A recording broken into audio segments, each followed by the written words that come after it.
President Donald Trump ആവശ്യമില്ലെന്ന് പറഞ്ഞ യുക്രൈന്റെ drone പ്രതിരോധ സംവിധാനം ഗൾഫിലെത്തിച്ച അമേരിക്ക. ഗൾഫിലെ US താവളങ്ങളിൽ പ്രതിരോധ സംവിധാനം അമേരിക്കൻ സൈന്യം ഉപയോഗിച്ചു തുടങ്ങി. യുക്രൈന്റെ കമാൻഡ് ആൻഡ് കൺട്രോൾ സംവിധാനവും ഇറാന്റെ ഡ്രോണുകൾ പ്രതിരോധിക്കാൻ അമേരിക്കൻ സൈന്യം ഉപയോഗിക്കുന്നുണ്ട്.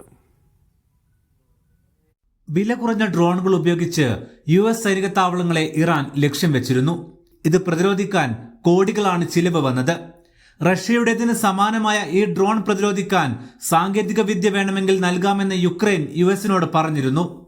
എന്നാൽ അതിന്റെ ഒന്നും ആവശ്യമില്ലെന്നും ലോകത്തിലെ ഏറ്റവും മികച്ച സൈനിക സംവിധാനമുള്ളത് ഞങ്ങൾക്കാണെന്നുമായിരുന്നു US പ്രസിഡന്റ് ഡൊണാൾഡ് ട്രംപിന്റെ പ്രതികരണം. എന്നാൽ നിലവിൽ യുക്രൈന്റെ പ്രതിരോധ സംവിധാനങ്ങൾ ഗൾഫിലെ US താവളങ്ങളിൽ ഉപയോഗിച്ചു തുടങ്ങിയതായി റോയിട്ടേഴ്സും US മാധ്യമങ്ങളും ഉദ്യോഗസ്ഥരെ ഉദ്ധരിച്ച് സ്ഥിരീകരിക്കുന്നു. ആഴ്ചകളായി സ്കൈമാപ്പ് എന്ന Ukrainian command and control platform ഗൾഫിലെ ചില താവളങ്ങളിൽ US സൈന്യം വിന്യസിച്ചിട്ടുണ്ടെന്നാണ് പുറത്തുവരുന്ന വിവരങ്ങൾ. സ്കൈ ഫോർട്രക്സ് എന്ന യുക്രൈനിയൻ കമ്പനിയാണ് സ്കൈമാപ്പ് വികസിപ്പിച്ചത്. 10,000-ലധികം അക്കോസ്റ്റിക് സെൻസറുകൾ ഉപയോഗിച്ച് ശത്രു ഡ്രോണുകളെ കണ്ടെത്താൻ സഹായിക്കുന്ന ഈ സോഫ്റ്റ്വെയർ പ്ലാറ്റ്ഫോം നിലവിൽ യുക്രൈൻ സൈന്യത്തിന്റെ പ്രധാന പ്രതിരോധ സംവിധാനങ്ങളിൽ ഒന്നാണ്.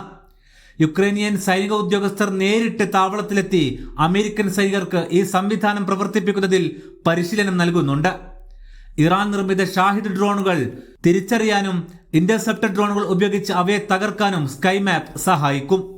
കുറഞ്ഞ ചിലവിൽ നിർമ്മിക്കുന്ന ഡ്രോണുകൾ വലിയ സ്വാധീനം ചെലുത്തുന്ന പശ്ചാത്തലത്തിൽ പെന്റഗൺ ഡ്രോൺ പ്രതിരോധ സാങ്കേതിക വിദ്യകളിൽ നിക്ഷേപം വർദ്ധിപ്പിച്ചിട്ടുണ്ട്. ഇറാനിൽ നിന്നും 300 മുതൽ 600 കിലോമീറ്റർ മാത്രം ദൂരത്തിലാണ് വിവിധ US താവളങ്ങളുള്ളത്. ഇവിടെ ഏറ്റവും മികച്ച പ്രതിരോധ സംവിധാനങ്ങളുമുണ്ട്. എന്നിട്ടും US-ന്റെ റീഫ്യൂവലിംഗ് വിമാനങ്ങൾ, റഡാറുകൾ എന്നിവ ഇറാൻ എളുപ്പത്തിൽ ലക്ഷ്യം വെച്ച് നശിപ്പിച്ചത് അമേരിക്കൻ വ്യോമ പ്രതിരോധ സംവിധാനത്തിലെ വിടവുകളെയാണ് ചൂണ്ടിക്കാട്ടിയത്. യുക്രൈന്റെ പ്രതിരോധ സംവിധാനങ്ങൾ വിന്യസിക്കുന്നതിനിടയിൽ ചില പരീക്ഷണ വെല്ലുവിളികളും സൈന്യം നേരിടുന്നുണ്ട്. അടുത്തിടെ നടന്ന ഒരു പരീക്ഷണത്തിനിടെ നിയന്ത്രണം നഷ്ടപ്പെട്ട ഒരു ഇന്റർസെപ്റ്റർ ഡ്രോൺ US സൈനിക താവളത്തിലെ ശൗചാലയ ബ്ലോക്കിലേക്ക് ഇടിച്ചു കയറിയതായും റോയിട്ടേഴ്സ് റിപ്പോർട്ട് ചെയ്യുന്നുണ്ട്. Aftab Rahman, media 1, Riyadh.